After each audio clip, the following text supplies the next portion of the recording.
दोस्तों, इस वीडियो में हम वन पंच मैन मांगा के चैप्टर 95 का रिव्यू करने वाले हैं, जिसका टाइटल है स्पीडस्टर। और अगर आपने इससे पहले वाले चैप्टर्स नहीं देखे हैं तो उसकी प्लेलिस्ट की लिंक मैंने डिस्क्रिप्शन में दे रखी है, तो आप वहां पर जाकर देख सकते हैं। तो जैसा कि पिछले चैप्टर में हमने देखा था कि हीरोज की पूरी टीम सिटी जेड में पहुंच जाती है और उनके सामने एविल आई के साथ साथ बहुत सारे मॉन्स्टर भी आ जाते हैं और हर एक हीरो उनका सामना कर रहा होता है।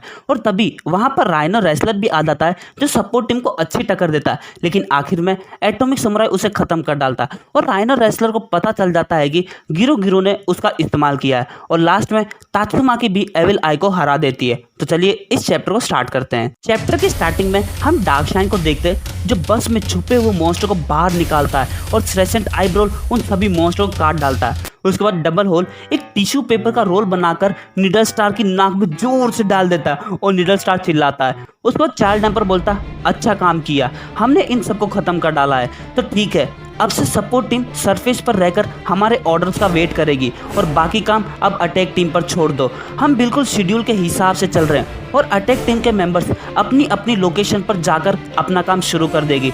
तभी सेकिंगर बोलता, मैं तुम सबको एक बात याद दिला देता हूँ, तुम्हारा पहला मकसद हॉस्टेज को बचाना होगा और तुम्हारे लिए कोई बैकअप नहीं होने वाला, तो तुम्हारे साथ जो भी होगा उसकी सुरक्षा तुम्हें खुद करनी होगी। तभी कैप्टन मिज़ुकी बोलती है, एक्सक्यूज मी, क्या कोई मेरी मदद करेगा?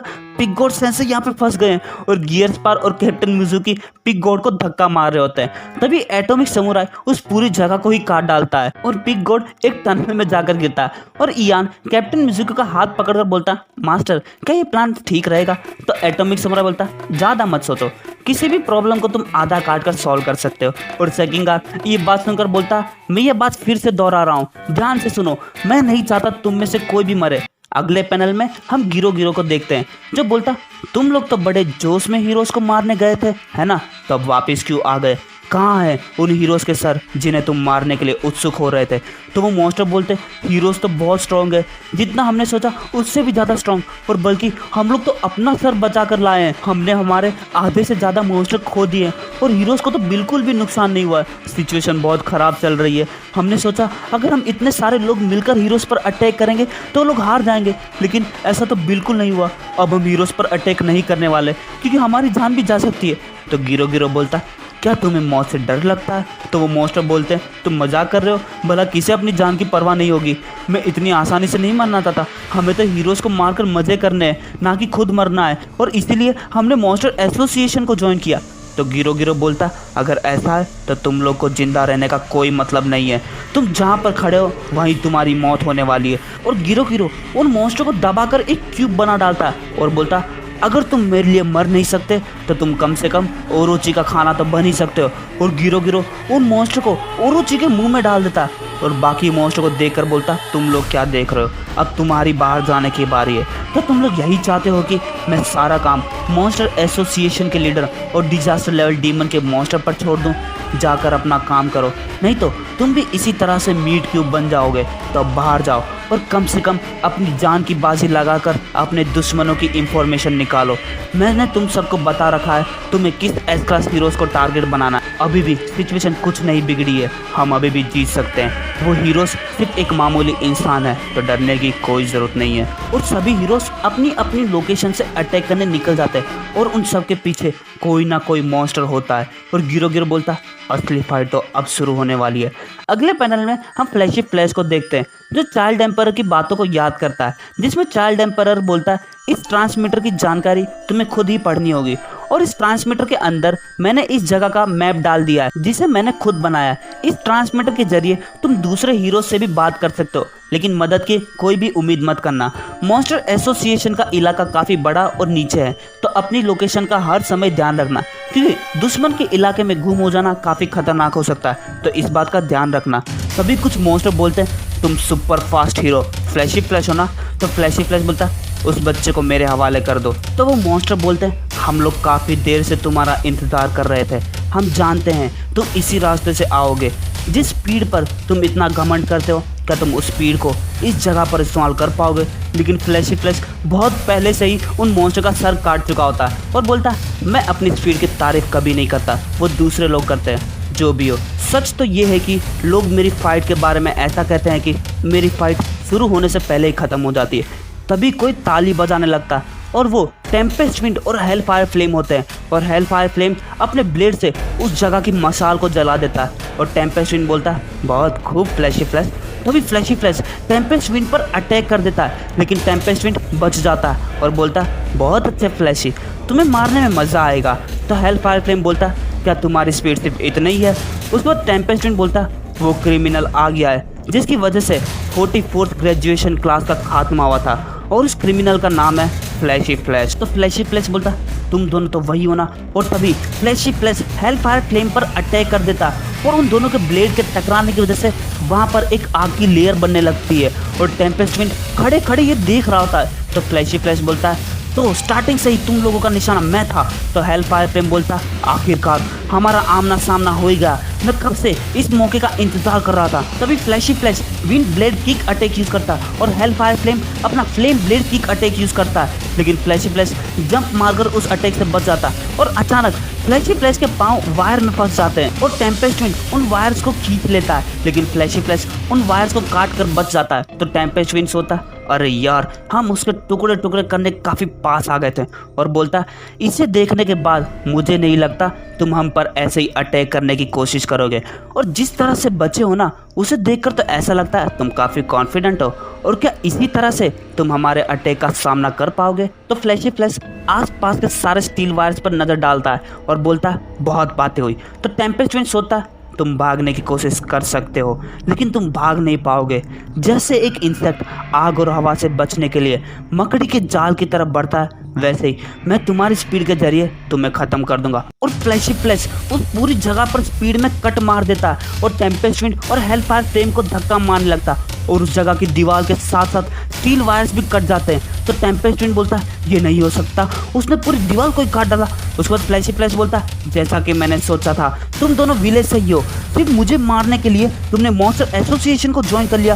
तो टेम्पेस्ट विंड बोलता है यहाँ पर मुझे जगह नहीं मिल रही, चलो इसे पलट देते हैं। और अचानक वो पूरी जगह पलट जाती है और वो सभी लोग एक झरने वाली जगह में गिर जाते हैं। तभी टेम्पेस्ट विंड अपने स्टील वायर से फ्लैशी फ्लैश पर अटैक करता है लेकिन फ्लैशी फ्लैश उन वायर्स के बीच में से निकल जाता है और टेम्पेस्ट विंड पर अटैक करता है लेकिन टेम्पेस्ट विंड फ्लैशी फ्लैश के अटैक को अपने ब्लेड से ब्लॉक कर देता है और अपने टेम्पेस्ट ब्लेड किक से अटैक करता है लेकिन फ्लैशी फ्लैश उससे भी बच जाता है। तभी फ्लैशी फ्लैश भी अपना wind blade kick attack use करता है उन दोनों पर लेकिन वो दोनों वहां से जंप मारकर एक जगह पर खड़े हो जाते हैं और फ्लैशी फ्लैश भी अपने ब्लेड पर बैठ जाता है। उसके बाद टेम्पेस्ट विंड बोलता ये जगह बुरी नहीं है ना, तो अब हम यहाँ से मॉन्स्टर की पावर से फाइट कर सकते हैं, क्यों हेल फायर फ्लेम। तो हेल फायर फ्लेम बोलता बिल्कुल, यहाँ पर हम अपनी पूरी पावर का इस्तेमाल कर सकते हैं। फ्लैशी फ्लैश तुम्हें मारने वालों का नाम जान लो, तो गोल्डन 37th ग्रेजुएशन के स्टूडेंट टेम्पेस्ट विंड और हेल फायर फ्लेम और उन दोनों का डिजास्टर लेवल डीमन होता और वो दोनों मिलकर फ्लैशी फ्लैश पर अटैक करते हैं और फ्लैशी फ्लैश पानी के ऊपर भागकर उनसे थोड़ा दूर जाने की कोशिश करता है और बोलता तुम्हें किसने खरीदा है, एक बार मैं मॉन्स्टर एसोसिएशन को ख़त्म कर दूं उसके बाद मैं उसे ज़रूर मिलने जाऊंगा। और वो तीनों वापस से पुल पर खड़े हो जाते हैं। उसके बाद टेम्पेस्ट विंड बोलता हमारा मालिक, और अगर मैं कहूँ तो तुम क्या कर लोगे? अबूरा बोजू इंसानी शरीर को बेचने वाला सौदागर, क्या तुम अकेले उसकी पूरी अंडरग्राउंड आर्मी को ख़त्म करने जाओगे? तो फ्लैशी फ्लैश बोलता नहीं, मैं ऐसा नहीं कर सकता। तो टेम्पेस्ट विंड बोलता क्यों? तो फ्लैशी फ्लैश बोलता क्योंकि मैं उसे पहले ही मार चुका हूँ, वो मुझे मारने के लिए अपने बंदे को बेचते रहता था, इसलिए मैंने उसी का खात्मा कर दिया। मैंने ऐसे करके पता नहीं कितने लोगों को मार दिया है। Harold the drug king Ping, heart collector बुरीगुरा, फैंटम थिंग त्रिमागुरा, the invisible pirate captain devil storm, ये जो भी बड़े बड़े क्रिमिनल ऑर्गेनाइजेशन थे उन्हें तो मैंने समुंदर की गहराइयों के जितना दबा दिया है। मैंने आज तक इसके बारे में किसी को नहीं बताया और इसी वजह से ये बात आज तक किसी के सामने नहीं आई। लेकिन मैंने एक फैसला कर लिया था, अगर कोई भी मेरे हीरो की पहचान के अलावा जो भी मुझे अपने पर्सनल काम के लिए मारना चाहेगा उनमें से मैं किसी को नहीं छोड़ूंगा। तो अब क्या तुम्हारे सवाल जवाब खत्म हो गए? तो अब मुझे सच बताओ, आखिर वो कौन है जिसके लिए तुम काम करते हो? तो टेम्पेस्ट विंड बोलता तुमने जितने लोगों का भी नाम लिया ना उन्हें तो हम ख़त्म करने वाले थे, तुम्हें ख़त्म करने के बाद इससे कोई फ़र्क नहीं पड़ता कोई माफिया ग्रुप है या फिर कोई पावरफुल आर्मी, हम उन सबको एक एक करके ख़त्म कर देंगे।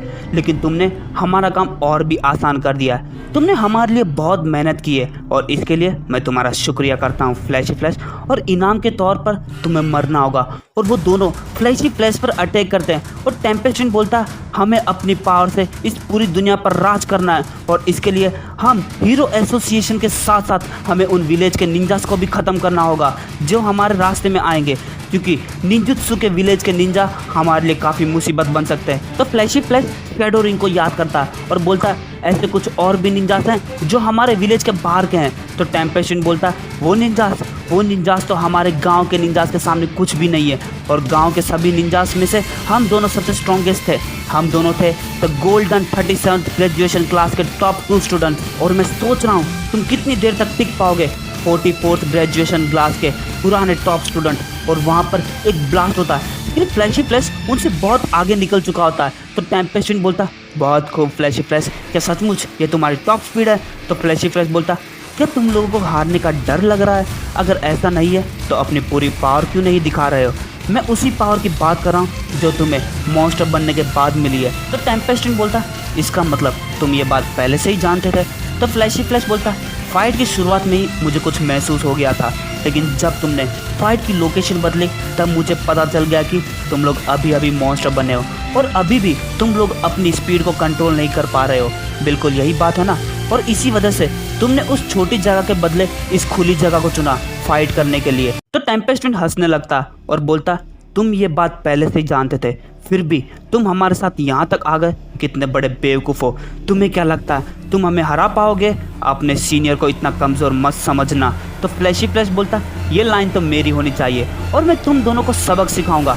मॉन्स्टर बनने के बाद भी तुम मेरा कुछ उखाड़ नहीं पाओगे। तो टेम्पेस्ट बोलता फ्लैशी फ्लैश तुमने अभी जो भी कहा उस बात से पीछे मत हटना, अब ध्यान से देखो हमें। और अचानक वो लोग फ्लैशी फ्लैश के सामने से गायब हो जाते और उस पर अटैक कर देते और वो दोनों ही अपने मॉन्स्टर फॉर्म में ट्रांसफॉर्म हो जाते हैं और उनका डिजास्टर लेवल डीमन से ड्रैगन हो जाता है। तो दोस्तों ये चैप्टर यहीं खत्म होता है। अब बात करते हैं इस वीडियो में हमें क्या नोटिस करना चाहिए। तो पहले बात करते हैं आखिर flashy flash, speedosonic sound, tempest wind और हेलफायर फ्लेम इन चारों के बीच में रिश्ता क्या है?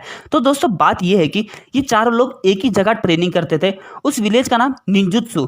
दोस्तों ये एक ऐसा विलेज है जहां पर बहुत ही कम उम्र में काफी सख्त ट्रेनिंग दी जाती है और जैसे ही उनकी ट्रेनिंग खत्म हो जाती है उन्हें अलग अलग माफिया ग्रुप, टेररिस्ट ग्रुप वाले खरीद लेते हैं। जैसे आपको याद हो सोनिक, जिसे भी एक आदमी ने अपनी प्रोटेक्शन के लिए खरीदा हुआ था।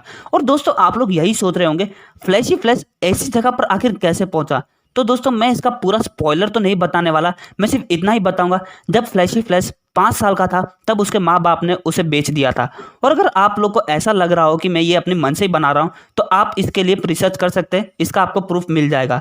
तो दोस्तों ये चैप्टर यहीं खत्म होता है और ये वीडियो भी यहीं खत्म होता है। उम्मीद करता हूँ आपको वीडियो पसंद आया। मुझे इस चैप्टर के बारे में मतलब ये निंजा विलेज के बारे में और भी जानकारी है, लेकिन मैं स्पॉइलर को बिगाड़ना नहीं चाहता। तो दोस्तों उम्मीद करता हूँ वीडियो पसंद आया तो वीडियो को लाइक करना और चैनल को प्लीज़ सब्सक्राइबर करना यार, सब्सक्राइबर बढ़ाने हैं। तो चलिए मिलते हैं आपसे अगले वीडियो में, तब तक के लिए मज़े करो।